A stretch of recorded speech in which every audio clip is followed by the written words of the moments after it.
en capital, 1 200 000 entreprises, 7 millions d'emplois salariés et non salariés, et puis un problème de l'offre et la demande. Aujourd'hui, nos entrepreneurs, à 44%, sont en recherche de compétences et 53% d'entre eux ont dû refuser des marchés, les entrepreneurs franciliens, parce qu'ils ne trouvaient pas de main-d'œuvre. C'est vrai dans tous les secteurs, vous l'avez dit justement, les services à la personne, où on est à plus de 60% de recherche de personnel, la santé et d'un certain nombre d'autres secteurs, le bâtiment bien entendu, ou tout simplement le numérique. La crise a été un accélérateur, la reprise qui a été extrêmement rapide, plus rapide que prévu au mois de septembre, vous savez, lorsqu'on en a mis sur les chapeaux de roue, qu'on a complètement explosé les plafonds, on a rattrapé les chiffres de 2019, pour autant, il y a encore aujourd'hui 30% d'entrepreneurs qui ne trouvent pas de salariés et surtout un tiers des personnes qui ne trouvent pas de poste parce que tout simplement, les formations restent longues.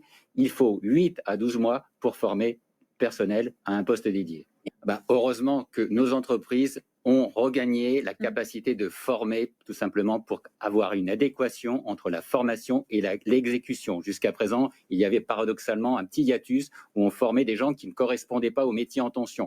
L'aspect financier est un des éléments, mais ce n'est pas suffisant pour maintenir les salariés ou attirer des salariés.